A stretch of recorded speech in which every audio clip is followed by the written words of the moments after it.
আজকের গল্প নদীর ধারে শেষ আলো।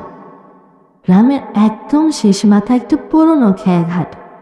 রাতে সেখানে কেউ যায় না, কারণ সবাই জানে সন্ধ্যার পর সেখানে কারো পদচিহ্ন শোনা যায়, কিন্তু কাউকে দেখা যায় না। রিমা শহর থেকে গ্রামে এসেছে কিছুদিন আগে। ও দাদুর পুরনো বাড়ি গোছাতে এসে প্রথম দিন থেকে সে নদীর শব্দে অদ্ভুত টান অনুভব করে। মনে হয় কেউ যেন তাকে ডাকছে।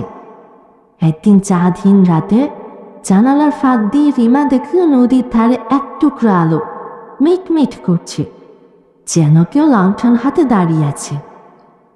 রিমা কৌতূহল জাগলো। রিমা চাদর জড়িয়ে বেরিয়ে গেল। নদীর ধারে গিয়ে দেখে একটা মেয়ে, লম্বা চুল, সাদা শাড়ি, পিঠ ঘোরানো, হাতে ক্ষীণ আলো জ্বালা একটা পুরনো লণ্ঠন। রিমা ভয়ে থেমে গেল।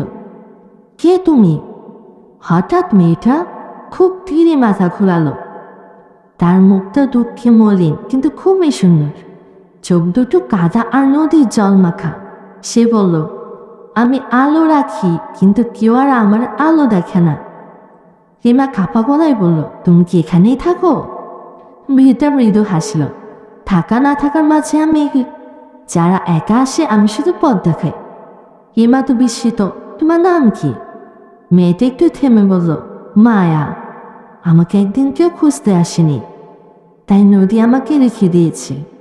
নদীর ঢেউ তখন অদ্ভুতভাবে আলো ছড়াতে লাগলো। মনে হলো পুরো ঘাটটায় মায়ার আলোয় ঢাকা। মায়া এগিয়ে এসে রিমার হাতের উপর লণ্ঠনটা রাখল। এবার তুই রাখ, হয়তো কেউ একদিন তোর আলো খুঁজতে আসবে।